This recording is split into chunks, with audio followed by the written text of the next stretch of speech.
สบายดีพี่น้องที่หักแพงในพระเยซูคริสต์พระผู้เป็นเจ้าของเราทั้งหลายก็เป็นอีกเบอร์หนึ่งที่ข้าน้อยจะได้มาศึกษาประคำความกับพี่น้องหลังจากที่บ่ได้ทำมาล้นนานพอสมควรและมื้อนี้ข้าน้อยอยากเว้าเรื่องหนึ่งที่เอิ้นว่าหนักๆเป็นเรื่องหนักหลายเป็นเรื่องที่อยากอยากเตือนสติทั้งผู้สอนและผู้ที่รับฟังเป็นเรื่องที่จำเป็นแท้ๆที่จะต้องมาฮู้จักถึงความจริงเรื่องนี้เพราะว่าถ้าเฮาบ่บ่ฮู้จักความจริงแล้วถ้าเฮาบ่จักความจริงแล้วเฮาจะเป็นเหตุทำให้เกิดการหลงผิดการหลงผิดนี่เป็นเรื่องที่อันตรายหลายเป็นเรื่องที่พระเยซูบอกในหนังสือลูกาบท17ข้อ1พระองค์บอกว่าพระองค์ตรัสกับเหล่าสาวกอีกว่าเฉพาะพวกสาวกได้พระเยซูเว้ากับผู้ที่เชื่อพวกที่เป็นสาวกของพระองค์ได้ว่าจำเป็นต้องมีเหตุให้เกิดการหลงผิดแต่วิบัติบัดนี้แก่ผู้ที่ก่อเหตุให้เกิดการหลงผิดนั้นเป็นเรื่องที่น่าย้านหลายวิบัติจะเกิดขึ้นแก่ผู้ที่ก่อเหตุให้การหลงผิดนี่คือคำเตือนจากพระเยซูหรือว่าคำยั่งยืนหรือว่าคำบอกหรือว่าคำสว่าจะไหนการตัดสินของพระเยซูบอกอย่างนั้นบอกว่าจำเป็นต้องมีเหตุให้เกิดการหลงผิดเพราะหยังเพราะว่าในโลกนี้เป็นของมารซาตานมารซาตานเป็นเจ้าผู้ครอบครองโลกนี้พระเยซูบอก2-3บทในหนังสือโยฮันบทที่12 14 16มาบนนั้นพอหน่อยเนาะที่พระเยซูบอกว่ามารซาตานเป็นผู้ครองโลกนี้มาเบิกในหนังสือโยฮันบทที่12ก่อนข้อนั้นจะข้อ31ข้อ31บอกว่าบัดนี้ถึงเวลาที่จะพิพากษาโลกนี้แล้วเดี๋ยวนี้ผู้ครองโลกนี้ผู้ครองโลกนี้พระเยซูบอกนะเดี๋ยวนี้ผู้ครองโลกนี้จะถูกทิ่มออกไปเสียมารซาตานเป็นผู้ครองโลกนี้เป็นเจ้าผู้ครองโลกนี้อีกบทหนึ่งดิบทหนึ่งในหนังสื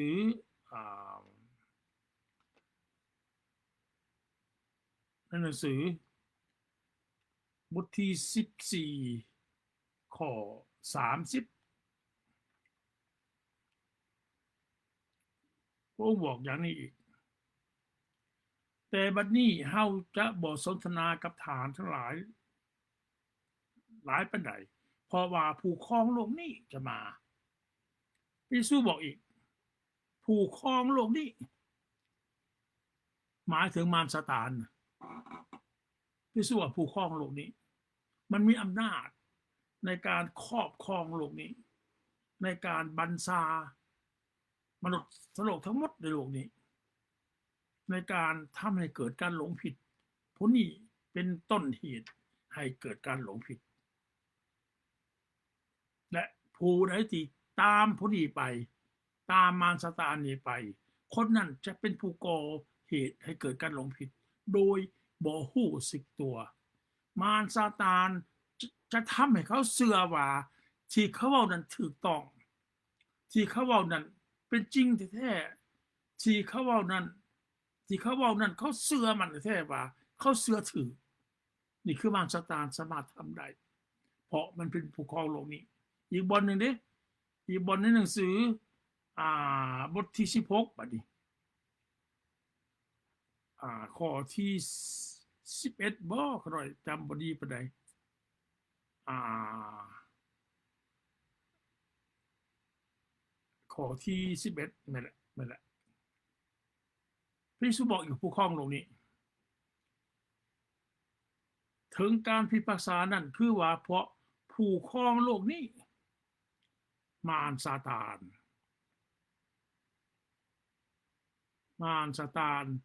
เป็นผู้ครองโลกนี้ดังนั้นพระเยซูจึงบอกในหนังสือเมื่อกี้เขาอ่านในหนังสือลูกาบทที่17ข้อ1นะพระองค์เว้ากับเหล่าสาวกอีกว่าจำเป็นต้องมีเหตุให้เกิดการหลงผิดแต่วิบัติความจิบหายวายวอดวิบัติจะเกิดแก่ผู้ที่ก่อเหตุให้เกิดการหลงผิดนั่นและข้าน้อยอยากมาเว้าว่าการหลงผิดนั้นเป็นหยังเว้าในพระคัมภีร์ครับเอาพระคัมภีร์มาเว้ากันเพราะว่าพระเยซูเว้ากับเหล่าสาวกพระเยซูหมายถึงในคริสเตียน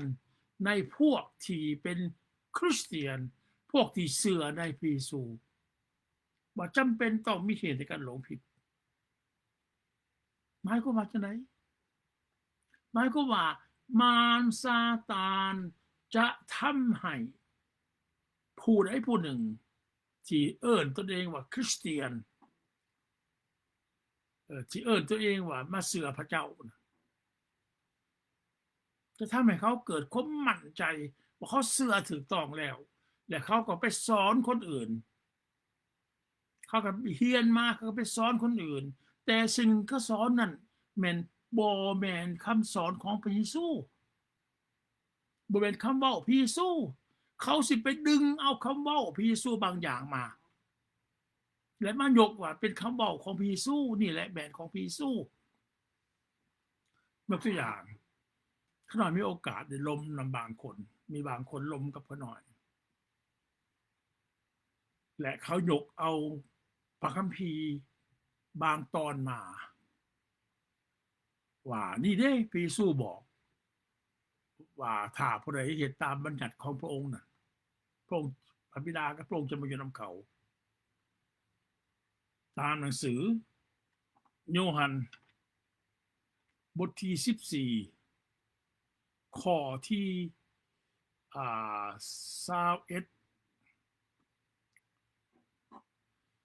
21 53ผู้ใดที่มีบัญญัติของเฮาเบิ่งดีๆได้พี่น้องเอ้ยผู้ใดที่มีบัญญัติของเฮาพระเยซูว่าบัญญัติของเฮาให้หยุดตัวนี้ไว้ให้จุดให้ครึ่งตัวนี้ไว้ให้เอาตัวนี้มาครึ่งไว้ผู้ใดที่มีบัญญัติของเฮาและประพฤติตามบัญญัตินั้นบัญญัติของเฮานั้นผู้นั้นแหละเป็นผู้ที่หักเขาและผู้ที่หักเขานั้นพระบิดาของเขาจะหักเขาแต่ว่าตามภาษาเดิมบอกว่าจะเป็นที่หักของพระบิดาภาษาเดิมและเฮาจะหักเขาและจะสำแดงตัวของเฮาเองให้ปรากฏแก่เขาในจุดนี้เมื่อขน้อยลมนำบางคนลมนำขน้อยนั้นเพิ่นว่านี่เด้นี่บัญญัตินี่พระเยซูสำแดงให้และเขาถามว่าบัญญัติคือหยังบัญญัติของพระเยซูนั่นแล้วเพิ่นก็ตอบว่าบัญญัติของพระองค์ก็10ประการนั่นแหละ10ประการว่าถ้าเจ้าหักเพื่อนบ้านเหมือนหักตนเองถ้าเจ้าเฮ็ดดีกับเพื่อนบ้านถ้าเจ้าบ่รักของเขาบ่เป็นพยานบ่จริงบ่อย่าอยากได้ของเพื่อนบ้านเป็นของตนน่ะถ้าจะเป็นอย่างนี้เนี่ยบัญญัติของพระองค์นี่ต้นนี้เองเขาเราเห็นสังเกตเห็นว่าโอ้ คริสเตียนทั้งหลายหลายคนบ่เข้าใจคำว่าบัญญัติของเฮาที่พระเยซูเว้านี่นะบ่เข้าใจกับบัญญัติของพระเยซูบัดนี้เมื่อเฮาอ่านต่อไปอีกเฮาอ่านเรื่องหนึ่งต่อไปยังต่อไปอยู่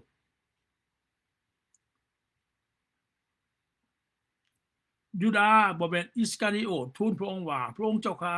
เหตุใดพระองค์จึงสำแดงพระองค์แก่พวกข้าพระองค์และบ่สำแดงแก่โลก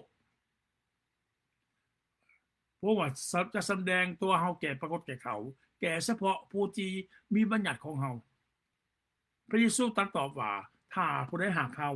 ผู้นั้นจะประพฤติตามคำของเฮาคำของเฮาอีกแล้วเมื่อกี้นี่บัญญัติของเฮาบัดนี้คำเว้าของเฮาและพระบิดาของเฮาจะหักเขาและพระบิดากับเฮาจะมาหาเขาและอยู่กับเขาในจุดนี้เองบัดนี้ผู้สอนหลายคนบ่เข้าใจว่าคำเว้าของเฮานี่แม่นหยังหมายถึงว่าจังได๋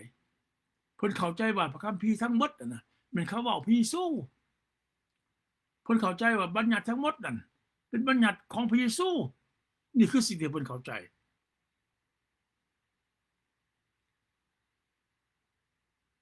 เขาจากการที่เข้าใจว่าหมดทั้งพระคัมภีร์นั่นเป็นบัญญัติของพระเยซูผิดพลาดหลายแล้ว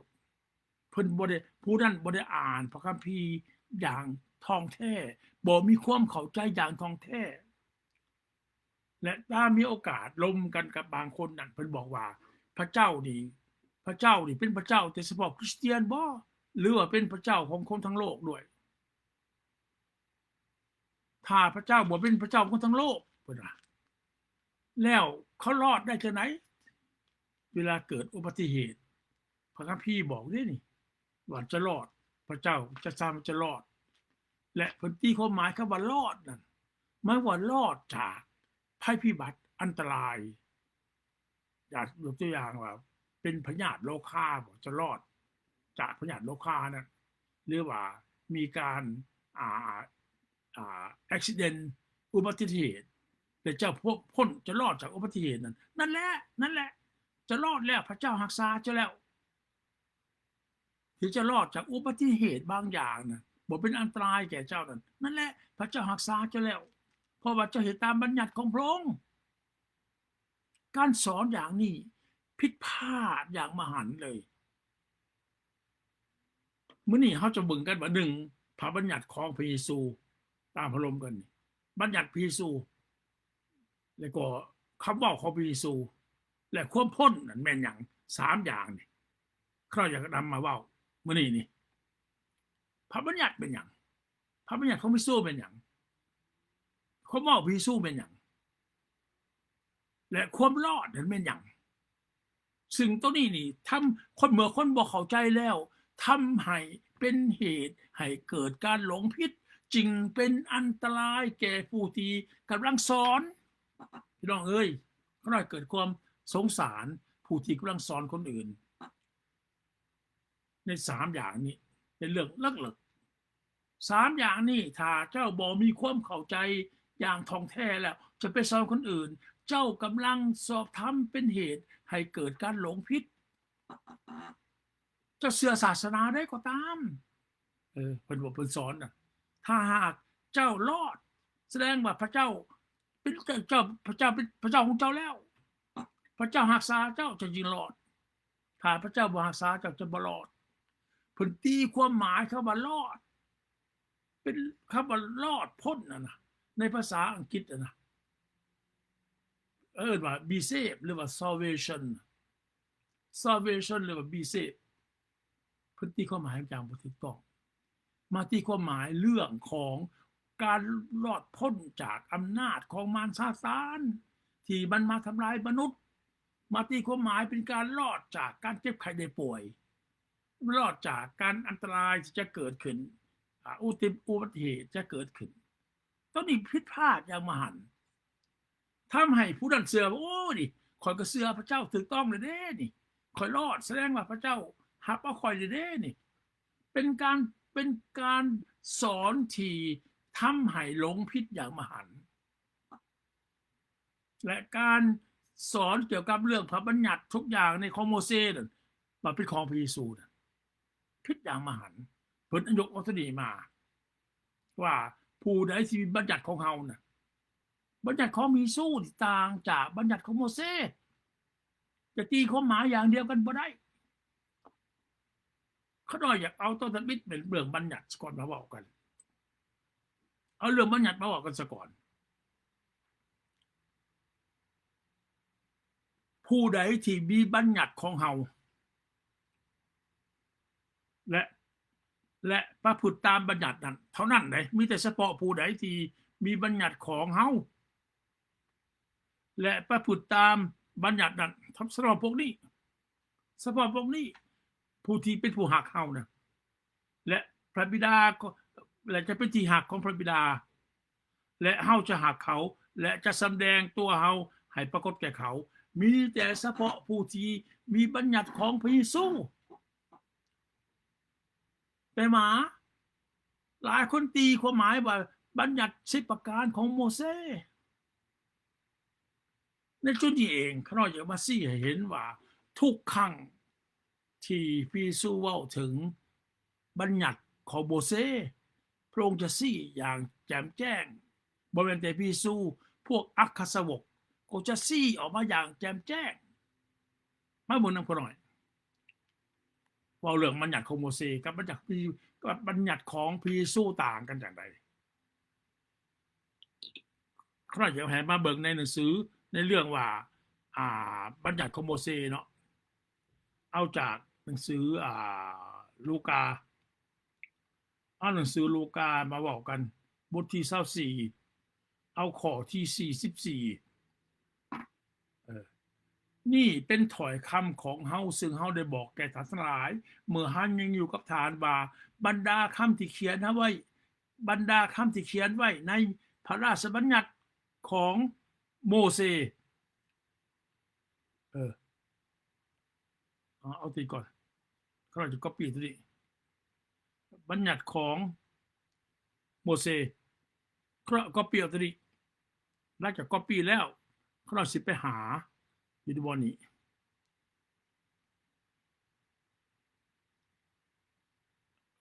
โอเคและหนังสือที่โอเคบัญญัติของโมเสสพระเยซูจะเว้าอย่างถามว่าพระราชบัญญัติของโมเสสต่างหากของพระเยซูจะต่างหากของโมเสสบัดนี้มาบนนั้นพอหน่อยเมื่อวันทำพิธีสำหรับของนางมารีตามพระราชบัญญัติของโมเสสตามพระราชบัญญัติของโมเสสนี่พระคัมภีร์เขียนนี่ในหนังสือลูกาบท2ข้อ2ลูกาบท24ข้อ44เขาอ่านเมื่อกี้นี้พระองค์ตรัสแก่เขาว่านี่เป็นถ้อยคำของเฮาซึ่งเฮาได้บอกไว้แก่ท่านทั้งหลายเมื่อเฮายังอยู่กับท่านว่าบรรดาคำที่เขียนไว้ในพระราชบัญญัติของโมเสสในพระคัมภีร์ของศาสดาพยากรณ์และในหนังสือสดุดีกล่าวถึงเฮานั้นแสดงว่าพระคัมภีร์ทั้งหมดนี่บ่เป็นคำเว้าพระเยซูว่าในคัมภีร์ศาสดาพยากรณ์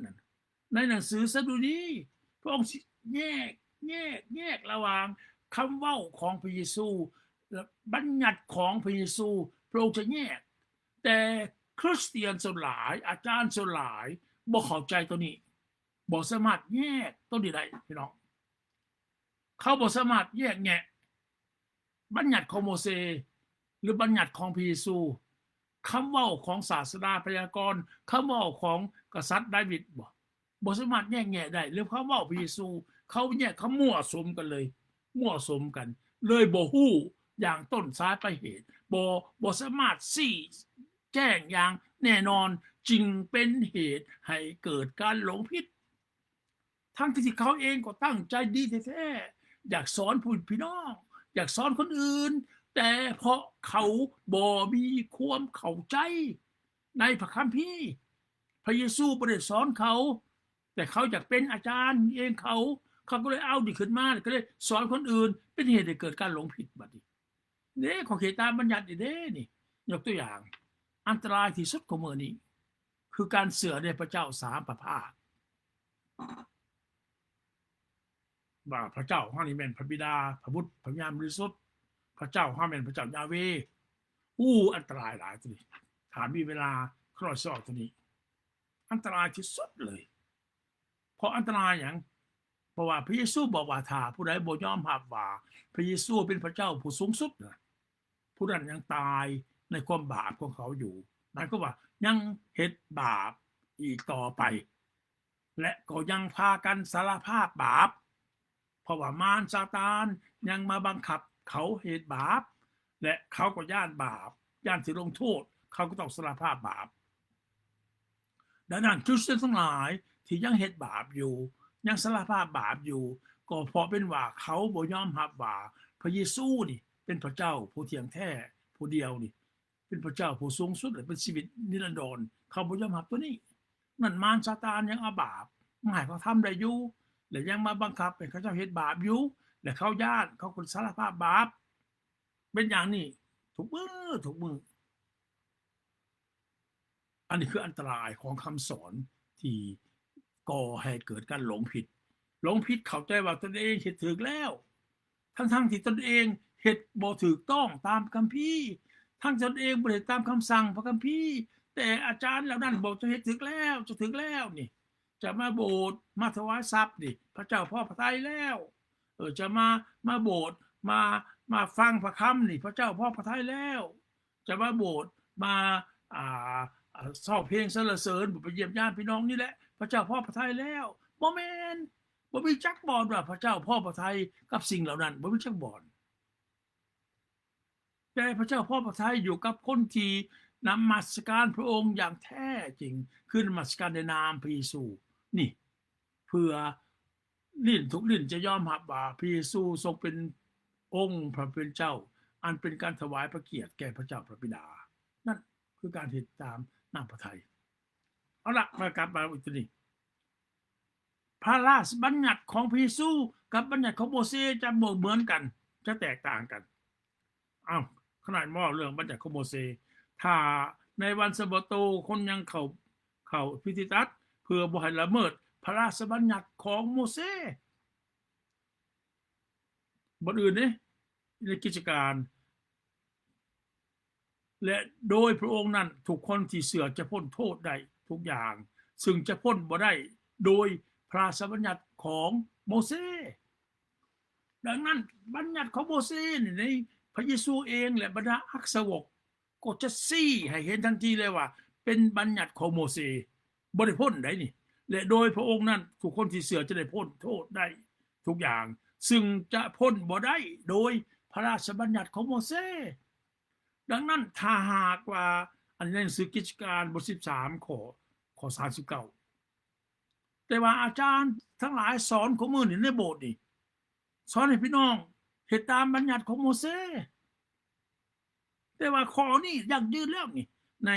กิจการบท13ข้อ39นี่และโดยพระองค์นั้นทุกคนที่เชื่อจะพ้นโทษได้เพราะ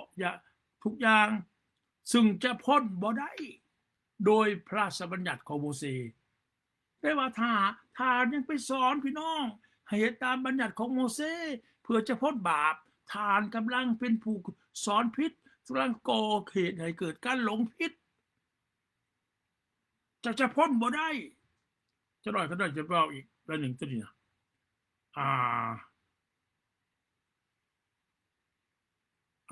เอาจะหน่อยกลับมาสิเนาะพี่น้องเนาะจะหน่อยกลับมาสิเนาะตัวนี้ในข้อ15เนาะเฮาจักว่าเกือบไปฮอดแล้วนี่เฮาบ่5ข้อบท15ก็ได้บ่ได้เฮากลับมาทานเปโตรว่าถ้าอย่างนั้นเป็นหยังทานจริงทดลองพระเจ้าโดยเอาบัญญัติของโมเสสน่ะมาวางใส่บ่าของสาวกซึ่งบรรพบุรุษของเฮาและเฮาเองก็แบกบ่ไหวแต่เฮาเชื่อว่าเฮาเองก็รอดด้วยพระคุณของพระเยซูคริสต์องค์พระเป็นเจ้าเหมือนอย่างเขาความพ้นแม่นพ้นด้วยพระราชด้วยพระเยซูด้วยพระนามพระเยซูบ่เป็นด้วยบัญญัติของโมเสสเอากลับขึ้นมาอีก เมื่อกี้เขาจะได้ครบ15 ข้อหาเนาะเพราะว่าโอเคบท15 39เอาบท15 ข้อหาแต่มีบางคนได้พวกฟาริสายที่มีสื่อที่มีความเสื่อได้ยื่นขึ้นกล่าวว่าคนต่างชาตินั่นควรต้องให้เขาเข้าพิธีตัดและสั่งให้เขาถือตามบัญญัติของโมเสสดังนั้นพี่น้องที่หากเพลงผู้ที่สอนคนอื่นจงระวังให้ดีย่านว่าทานกำลังเป็นเหตุให้เกิดการหลงผิดทานกำลังสอนพี่น้องที่เสือให้เหตุตามบัญญัติของโมเสสซึ่งพ้นบ่ได้แต่ทานไปยังยืนกับเขาว่าดีเด้พระองค์บอกว่าผู้เหตุตามบัญญัติของเฮานี่จะได้พ้นนี่บ่แม่นบัญญัติของพระเยซูเราจะไปเบิ่งจักหน่อยหลังจากนี้เพราะว่าตั้งแต่โบราณกาลมาทุกเมืองที่มีคนประกาศเรื่องของโมเสสเขาก็ได้อ่านพระราชบัญญัติของโมเสส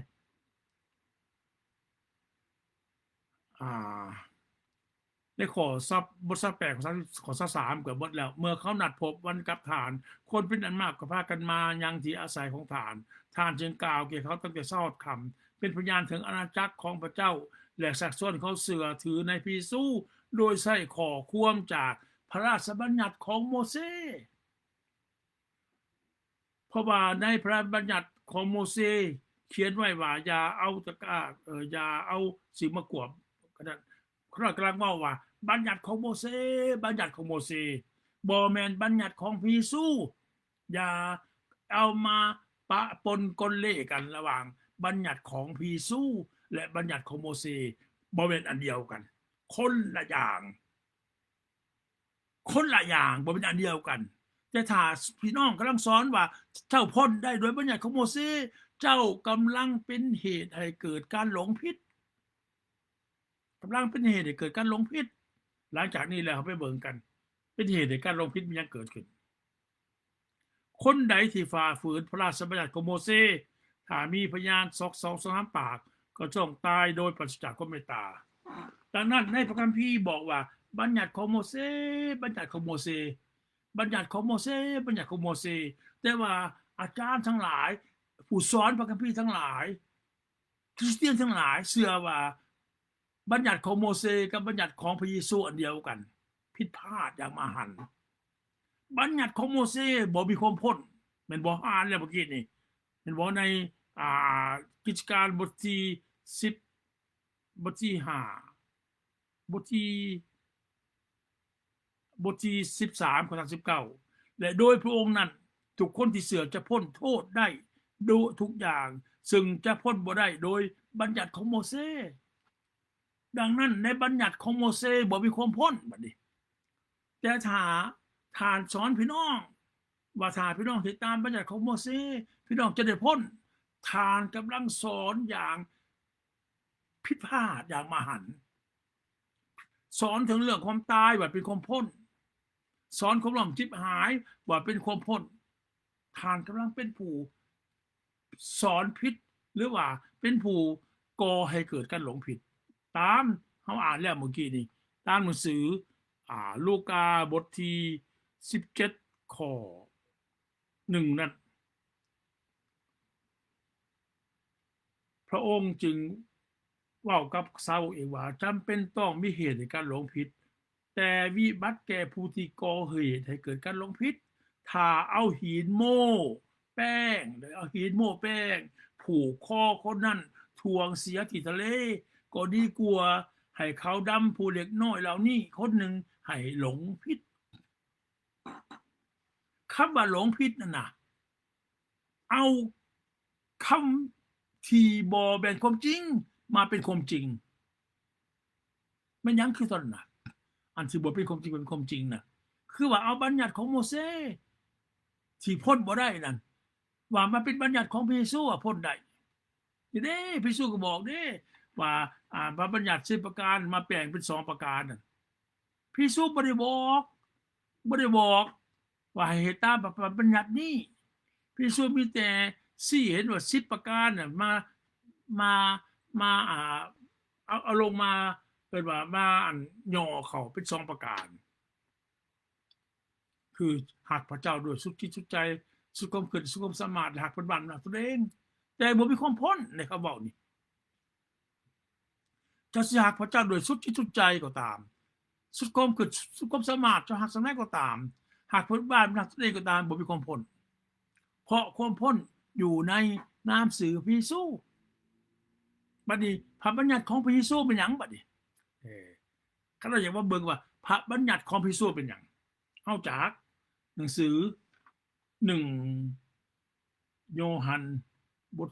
3ข้อ23และนี่เป็นพระบัญญัติของพระองค์บัดนี้พี่น้องเห็นภาพเนาะและนี่เป็นพระบัญญัติของพระองค์ส่วนบัญญัติของโมเสสเด้พระบัญญัติของโมเสสพี่น้องเห็นภาพแยกได้หรือบ่แยกออกได้บ่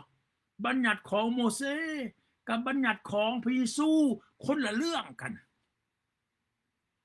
นี่และนี่เป็นบัญญัติของพระองค์คือบัดนี้ให้เฮาทั้งหลายเชื่อในพระนามของพระเยซูคริสต์พระบุตรของพระองค์ในบัญญัติของโมเสสบ่มีตัวนี้ในบัญญัติของโมเสสบ่มีบัญญัติ10ประการน่ะหรือย่อมาเป็น2ประการน่ะว่าจงรักพระเจ้าของเจ้าด้วยสุดจิตสุดใจสุดความสามารถและจงรักเพื่อนบ้านเหมือนรักตนเองบ่ได้พ้นแต่บัญญัติตัวนี้นี่บอกว่าจงเชื่อ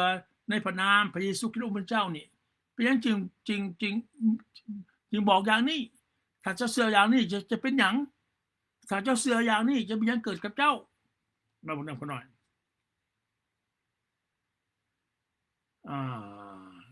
ถ้าเจ้าเชื่ออย่างนี้จะมีหยังเกิดขึ้นเอาจากบทที่5ข้อ13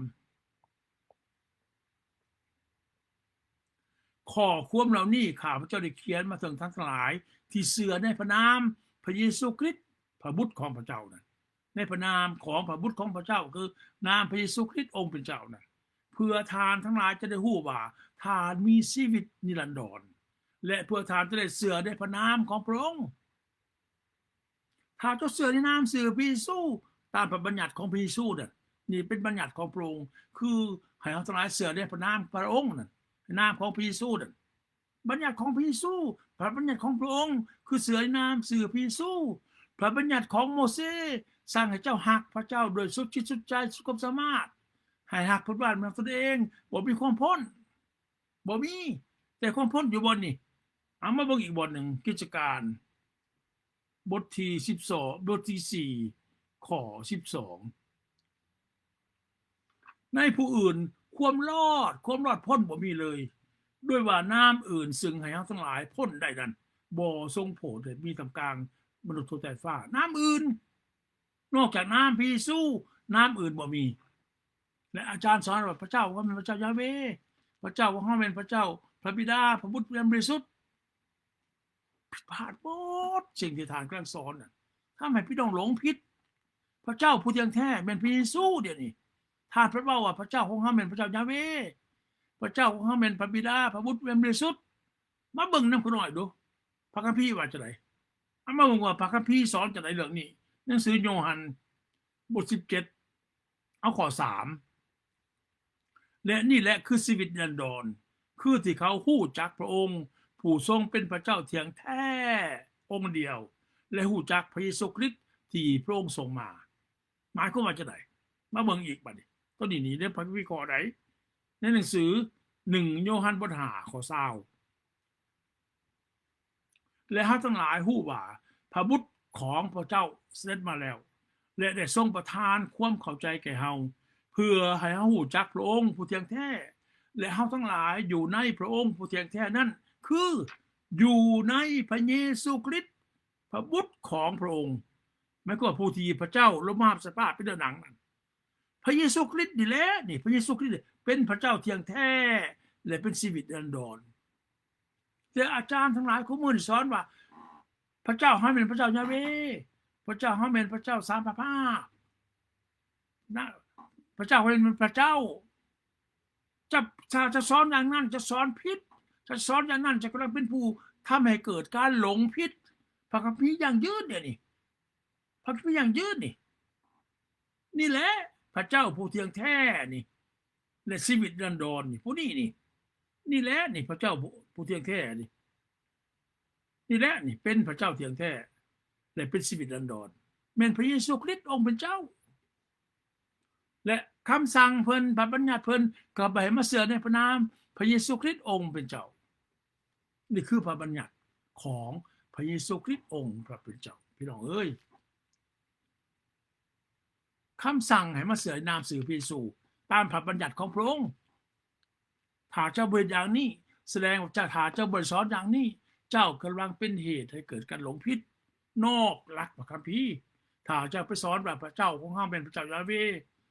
พระคัมภีร์บอกดิพระเจ้าเที่ยงแท้เป็นพระเยซูดิแต่ถ้าจะไปบอกว่าพระเจ้ายาเวเป็นพระเจ้าของเฮาเจ้ากำลังเป็นผู้ก่อเหตุให้เกิดการหลงผิดผู้ที่มาเสือใหม่เขาบอกโอ้เขาเอิ้นหาพระเจ้ายาเวคือเจ้านำเจ้าแต่พระเจ้ายาเวบ่มีในพระคัมภีร์ไปเบิ่งในภาษากรีกภาษาเฮบเรอบ่มีคำว่ายาเวเยโฮวาบ่มีแต่คำว่ายอดฮีวาพีหรือว่าYHWH บ่มีคำว่ายาเวเยโฮวาบ่มีแต่ผู้แปลพระคัมภีร์มาเพิ่มใส่ตามหลังในคศ1,600เป็นต้นมาเริ่มมีคำว่ายาเวเยโฮวานั่นถ้าเจ้าสอนว่าบัญญัติของโมเสสนั่นทีนี้ถ้าจะตามพระบัญญัตินี่เจ้าจะได้พ้นนี่ได้พ้นในบัญญัติพระเยซูแต่บัญญัติของโมเสสบ่ได้พ้นแต่จะไปสอนพี่น้องว่าบัญญัติจะเห็นตามบัญญัติของโมเสสเจ้าก็พ้นถ้าเจ้าหักพี่น้องหักเพื่อนบ้านเหมือนหักถ้าเจ้าหักเพื่อนบ้านเจ้าถ้าเจ้าเห็นดีกับเพื่อนบ้านเจ้านี่จะเคยตามพระองค์อยู่นี่และจะรอดได้รอดจากอุบัติเหตุเจ็บไข้ได้ป่วยบ่รอดจากพยาธิโรคาบ่จะรอดจะตีความหมายรอดผิดพลาดอย่างมหันต์อีกบัดนี้ความรอดเจ้าตีความหมายอย่างบ่ถูกต้องความรอดเป็นยังความรอดเมื่อกี้เขาได้ว่าเรื่องว่าบัญญัติเป็นบัญญัติพิสูกับบัญญัติโมเสสแตกต่างกันมาจากมาว่าความรอดบัดนี้แต่ต่อไปจะคำว่าพระเยซูสองอย่างซอต่อไปดิความรอดนี่หมายความว่าจะไหนความรอดดิเอามาเบิ่งนำเขาหน่อยในหนังสือเมื่อกี้นี่ว่าเอาจากหนังสือลูกาหนังสือกิจการบท4ข้อ12ถ้าเจ้าบ่เข้าใจความรอดแล้วจะไปแปลว่าจะรอดพ้นจากอุบัติเหตุน้ำท่วมภัยน้ำท่วมจะบ่ตายบ่รถขวมรถปีนจะบ่ตายจะรอดตายน่ะจะรอดแล้วจะรอดจากพยาธิโรคาจะรอดแล้วจะมาตีความรอดอย่างผิดพลาดอย่างมหันต์มาเบิ่งความรอดอย่างแท้จริงดูพระคัมภีร์ว่าจะได้ความรอดดิจะตีปะปนสนเลกันบ่ได้ในพระคัมภีร์บอกว่าbe saved neither is there salvation เด้อพระคัมภีร์บอกอย่างนี้พี่น้องเอ้ย salvation เอาตีก็ได้เนาะ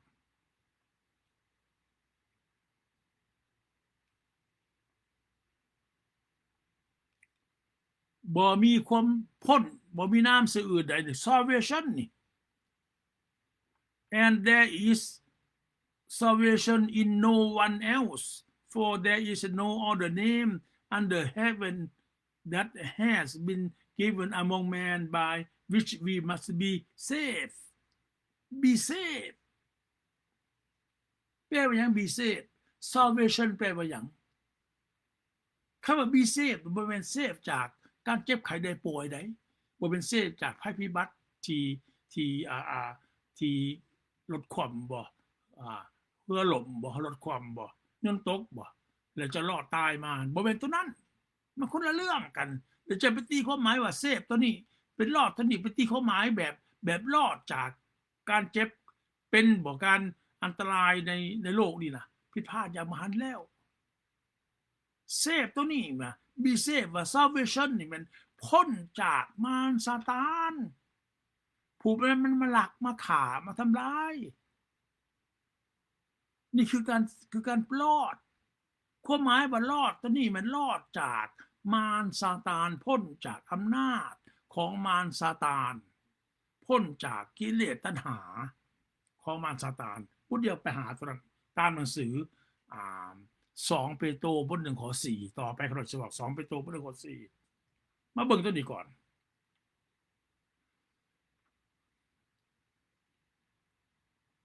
คำว่าsalvation ในภาษากรีกคำว่า salvation นี่ deliverance salvation deliverance ไม่ก็ว่าpreservation salvation ว่ารักษาจากการที่มารซาตานมาทำลายเจ้านะ salvation นะเป็นการรักษาดึง rescue ดึงจะออกมาจากมารซาตานมาอยู่บอนกับพระเยซูนะรักษาเจ้าพ้นจากอำนาจของมารซาตานแล้วนั่น salvation หรือ be saved นี่แท้ๆแล้วเป็นหยังบัดนี้มาเบิ่งนำเขาหน่อย salvation หรือ be saved นี่เป็นหยังกันแท้ในหนังสือ2 เปโตรบท 1 ข้อ 4ด้วยเหตุเหล่านี้พระองค์จะได้ทรงประทานพระสัญญาอันประเสริฐและยิ่งใหญ่แก่เฮาเพื่อด้วยพระสัญญานั้นทานทั้งหลายจะรอดหรือว่าจะพ้นจากความเสื่อมโทรมที่มีในโลกนี้เพราะตัณหาและจะได้หับส่วนสภาพของพระองค์รอดหรือว่าพ้นจากรอดจากความเสื่อมโทรมที่มีในโลกนี้เพราะตัณหาบ่แม่นรอดจากการเจ็บไข้ได้ป่วยที่จะเป็นว่าโอ้ยจะเป็นพยาธิมะเร็งบ่เป็นหยังนี่จะรอดแหละนี่จะรอดบ่แม่นคนละเรื่องฟ้าเนื้อหนังซะนี่อันหนึ่งเพิ่นเว้าถึงเรื่องวิญญาณเว้าเรื่องถึงที่เจ้าอยู่ภายใต้การครอบครองของมารซาตานเจ้าอยู่ภายใต้อำนาจของมารซาตานนี่จะพ้นจากอำนาจของมารซาตานนี่คือคำรอดที่พระเยซูกล่าวถึงมาเบิ่งอีกบทหนึ่งในหนังสือคาลาเตียบทที่5 ข้อ 4บท 1 ขออภัยบท 1 ข้อ 4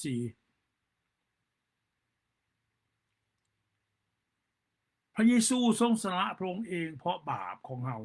ทั้งหลายเพื่อซอยเฮาให้พ้นจากยุคปัจจุบันอันชั่วร้ายซอยเฮาให้พ้นจากยุคปัจจุบันอันชั่วร้ายนี่คือความพ้นที่พระคัมภีร์กล่าวถึงนี่คือความรอดที่พระคัมภีร์กล่าวถึงบ่แม่นความพ้นของแบบรถเกิดอุบัติเหตุแล้วจะรอดตายนั่นแหละจะพ้นแหละนั่นแหละเพราะว่าพระเจ้าหักเจ้าและพระเจ้าเป็นพระเจ้าของเจ้าแหละพระองค์รักษาเจ้าแหละเจ้าจึงพ้นบ่แม่นคนละเรื่องจะเข้าใจอย่างบ่ถูกต้องจะกำลังสอนคนให้หลงผิดจะเสื่อมจะสัญญาศาสนาได้ก็ตามถ้าจะรอดจากอันตรายนั่นไม่ใช่ว่าพระเจ้าซอยเจ้าแหละนะผิดพลาดอย่างมหันต์จากเวลาทำให้คนอื่นเชื่อว่าเขาไปถึงทางแล้วทั้งที่เขาหลงทางทั้งที่เขาเจ้าจิบหายอยู่ทั้งที่เขาเจ้าจะถึงพินาศจิบหายแต่เจ้าไปบอกเขาจะถึงแล้วจะถึงแล้วเจ้าบ่ได้บอกเขาตามความจริงว่าถ้าจะบอกว่าเสือในพระเยซูคริสต์องค์พระเจ้านี่เขาจะบ่ได้พ้นเด้อพระคัมภีร์อย่างยืนนี่บ่มีความรอดในบ่ได้ประทานความรอดในนามสื่ออื่นให้มนุษย์ด้วยว่าบ่มีนามสื่ออื่นใดที่ซอยมนุษย์พ้นได้ในโลกบ่ได้ประทานให้แก่มนุษย์จะต้องมาทำตัวนี้เอาความจริงมาเว้าถ้าจะเว้าความรอดนั่นรอดจากการเจ็บไข้ได้ป่วยรอดจากพยาธิโรคารอดจากภัยพิบัติคือความรอดที่พระคัมภีร์กล่าวถึงนั่นเจ้าสอนผิดพลาดหลายแล้วกลับใจใหม่ซะกลับใจซะหยุดซะเพื่อเจ้าจะบ่วิบัติจะเกิดแก่เจ้าถ้าจะสอนอย่างนั้นต่อไปถ้าจะสอนว่าพระบัญญัติของพระเยซูกับบัญญัติของโมเสสอันเดียวกันนั่นผิดพลาดอย่างมหันต์ผู้ปฏิบัติตามบัญญัติของโมเสสจะบ่ได้พ้นผู้ใดปฏิบัติตามบัญญัติของโมเสสนั่นตกหล่นจากพระคุณใดพี่น้องหล่นจากพระคุณใดพี่น้องเห็นบอกเขาเราช่วยเบิ่งในหนังสือคาลาเตียบท5ข้อ 2ก็ได้ดูเถิดข้าพระเจ้าเปาโลขอบอกทานว่าข้าทานเข้าพิธีตัดพระคริสต์จะทำประโยชน์อะไรแก่ทานบ่ได้เลยข้าพระเจ้าเป็นพยานให้ทุกคน ที่หับพิธีตัดว่าเขาผูกมัดให้ปฏิบัติตามบัญญัติทั้งสิ้นมีผู้ใดในพวกทานเห็นว่าตัวเองเป็นคนชอบธรรมโดยพระราชบัญญัติของโมเสสท่านก็ล้นจากพระคุณของพระเยซูไปเสียแล้วพระคริสต์บริทำประโยชน์อะไรแก่ทานแต่ว่าทานไปสอนว่าผู้ที่ตามบัญญัติโมเสสจะได้พ้นทานกำลังสอนพิษเดี๋ยวนี้ทานกำลังเป็นเหตุให้เกิดการลงพิษพี่น้องเขาจะบ่ฮู้เขาไปตามบัญญัติของโมเสสแต่สุดท้ายมาเขาจะไปสู่ความพินาศที่ผายอันตรายหลายพี่น้องอยากหนุนใจผู้ที่กำลังสอนคนอื่นอยู่ให้ระวังจุดนี้เพราะว่าพระเยซูว่าเอาหินโม่ใหญ่ๆที่เขาเจ้าโม่แป้งนะผูกคอเพื่อถ่วงลงน้ำก็บ่สะสมอันตรายหลายอย่าไปปะปนกันระหว่างบัญญัติของโมเสสระหว่างความพ้น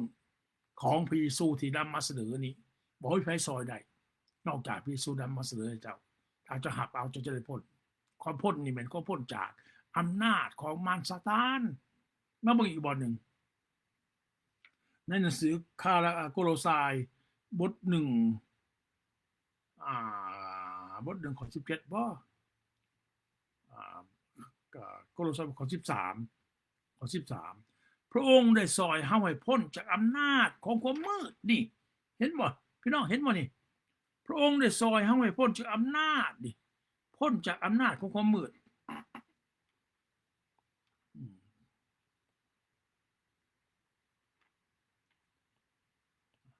พ้นจากอำนาจของความมืดพระองค์ได้ทรงซอยให้พ้นจากอำนาจของความมืดบ่แม่นพ้นจากการเจ็บไข้ได้ป่วยบ่แม่นรอดจากภัยพิบัติอันตรายรถคว่ำรถปีนรถหงายบ่รถอะไรหนึ่งบ่แม่นตัวนั้น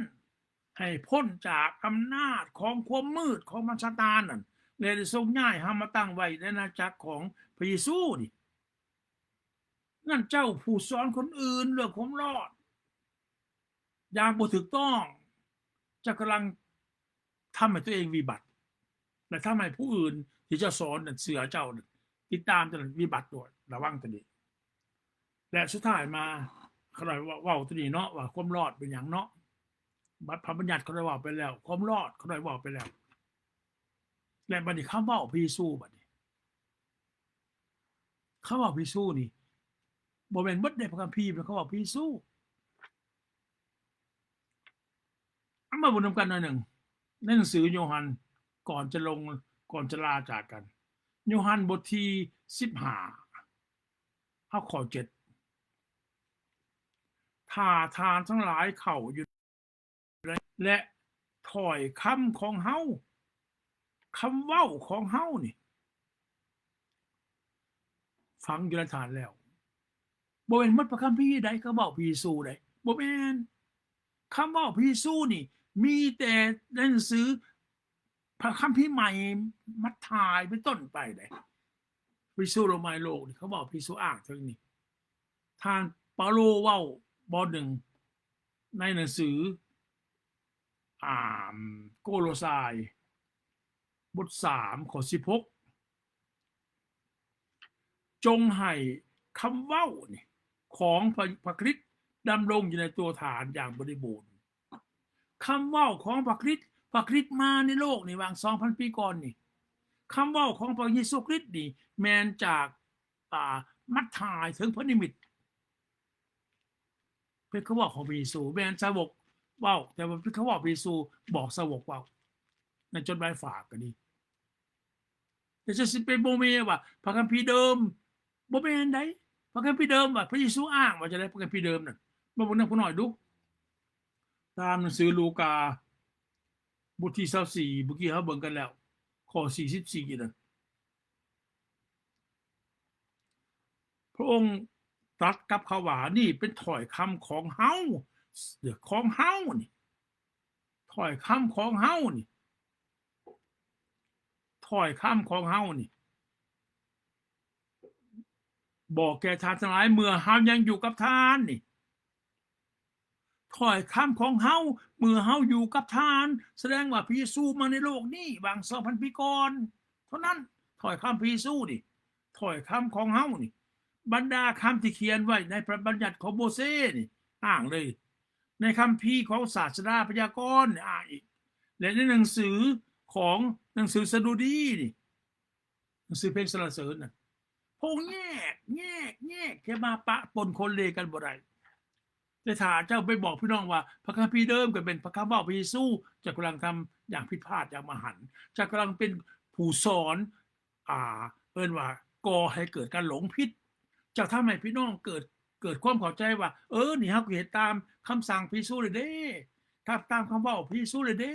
ในขณะเจ้ากำลังเฮ็ดตามคำเว้าของกษัตริย์โซโลมอนบ่คำเว้าของกษัตริย์ดาวิดบ่จะกำลังเฮ็ดตามคำเว้าของโมเสสบ่แล้วจะอ้างเด้ให้ตามคำเว้าพระเยซูเจ้าทำให้พี่น้องเกิดการหลงผิดอย่างมหันต์และเจ้าที่บอกว่าพี่น้องไปเฮ็ดตามบัญญัติของโมเสสนั่นเจ้าก็บอกไว้เด้พ้นได้พ้นแล้วพี่น้องเฮ็ดตามบัญญัติของโมเสสน่ะบ่มีความพ้นในบัญญัติของโมเสสบัญญัติของพระเยซูกับบัญญัติของโมเสสบ่คือกันคนละเรื่องเจ้าอย่าเป็นเหตุให้เกิดการหลงผิดเพราะอันตรายจะเกิดแก่เจ้าและอันตรายจะเกิดแก่ผู้ที่ตามเจ้าไปน่ะและคำเว้าพระเยซูคือกันบ่หมดในพระคัมภีร์เป็นคำเว้าพระเยซูคำว่าพระเยซูมีแต่เฉพาะในพระคัมภีร์ใหม่เท่านั้นพระเยซูเว้าอย่าเป็นเหตุให้เกิดการหลงผิดเพราะเจ้าเองจะชิบหายและผู้ที่ตามจะไปจะชิบหายด้วยถ้าเจ้าบ่เข้าใจจะขอกับพระเยซูขอโลดพระเยซูเขาอยากสอนคนอื่นเขาอยากไปสอนพี่น้องขอประทานความเข้าใจให้กันน้อยห้องออกในนามพระเยซูบัดนี้ขอในนามพระเยซูเขาเสือในพระนามพระเยซูคริสต์องค์เป็นเจ้าขอให้เขาน้อยเว้าตามพระคัมภีร์ที่พระเยซูต้องการเขาน้อยเว้าพระเยซูจะบอกทานเองเป็นวิธีเดียวเท่านั้นเขาน้อยสุดท้ายเขาน้อยอย่าบอก2บอร์ดมาอย่าบอก2บอร์ดมาบอร์ด1เอาจากหนังสือเอเฟโซบท4ข้อ21จนปานนี้บ่ได้ตอนนี้ภาษาไทยบ่ได้เรื่องภาษาอังกฤษมาภาษาไทยว่าถ้าแม่นทานได้ฟังเรื่องพระองค์นี่ก็ผิดแล้วบ่ถ้าแม่นฟังเรื่องบ่ควรจะมีเรื่องควรจะลึกคำว่าเรื่องออกนี่เพราะว่า if so be that you have heard him นี่ have heard him นี่มีความหมายจะได้นี่ have heard him นี่ได้ยินพระองค์นี่ได้ยินพระองค์แต่ว่าภาษาไทยว่าถ้าแม่นทานได้ฟังเรื่องพระองค์คนละเรื่องได้บัดนี้ฟังเรื่องพระองค์เป็นไผบอกเจ้าก็ได้บ่ผู้ใดมาบอกเจ้าก็ได้บอกเรื่องของพระเยซูนะแต่บ่พระคัมภีร์ภาษาอังกฤษบ่เป็นอย่างนั้นภาษาเดิมบ่เป็นอย่างนั้นถ้าเจ้าได้ยินพระองค์เองน่ะพระเยซูจะสอนเจ้าเองถ้าเจ้าได้ยินพระองค์น่ะโอเคและได้รับการสอนโดยพระองค์ถูกต้องตัวนี้คำสอนโดยพระองค์นี่คำสอนโดยพระองค์ถูกต้องและได้รับการสอนโดยพระองค์นี่ถูกต้องจนกว่าจะปานนี้เจ้าจึงควรจะเป็นผู้สอนคนอื่นได้ถ้าบ่นั้นเจ้าได้ยินจากคนอื่นมาสอนเจ้าแล้วจะไปสอนคนอื่นต่อเจ้าจะเป็นผู้สอนปลอมทันทีเจ้าจะเป็นผู้ทำให้เป็นเหตุให้เกิดการหลงผิดทันทีเป็นจังหวะสัตว์เอาเบิ่งนำกันหน่อยตามหนังสือ1โยฮันบัดนี้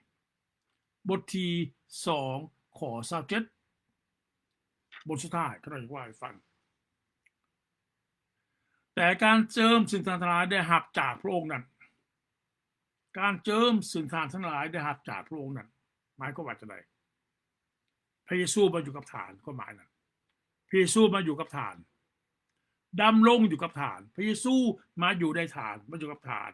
ถ้าพระเยซูมาอยู่ในฐานแล้วฐานบ่ต้องการบ่จำเป็นให้ผู้ใดมาสอนฐานอีกฐานจะบ่จำเป็นให้มนุษย์ผู้ใดมาสอนฐานเพราะพระเยซูสอนฐานเพราะว่าการสอนฐานการเจิมฐานนั้นสอนให้ฐานฮู้ทุกสิ่งเป็นความจริงบ่แม่นความตัวถ้ามนุษย์สอนทานเขาจะบ่ฮู้ความจริงของพระเยซูแต่ถ้าพระสอนทานทานรู้จักความจริง การเจิมน่ะคือการที่พิสูจน์มาอยู่กับทานทั้งหลายนั่นมาแล้วอย่างไรทานจงตั้งมั่นคงในพระองค์อย่างนั้นนี่ถ้าเราอยากหนุนใจพี่น้องที่กำลังสอนคนอื่นอยู่ หรืออยากเป็นครูสอนคนอื่นทำมาเย็นพระคัมภีร์ตัวนี้ให้ได้ให้พิสูจน์สอนฐานหับเอาพิสูจน์บอกว่าพิสูจน์คริสต์องค์พระเจ้าขน่อยขอหับเอาพระองค์มาเป็นเจ้าของขน่อยมาเป็นพระเจ้าของขน่อยมาเป็นองค์พระเป็นเจ้าของขน่อยมาเป็นเจ้าของขน่อยขน่อยขอหับเอาพระองค์มาอยู่นำขน่อยมาเป็นเจ้าของขน่อยขน่อยเสือในนามสื่อพิสูจน์คริสต์องค์พระเป็นเจ้าบอกพระองค์อย่างนี้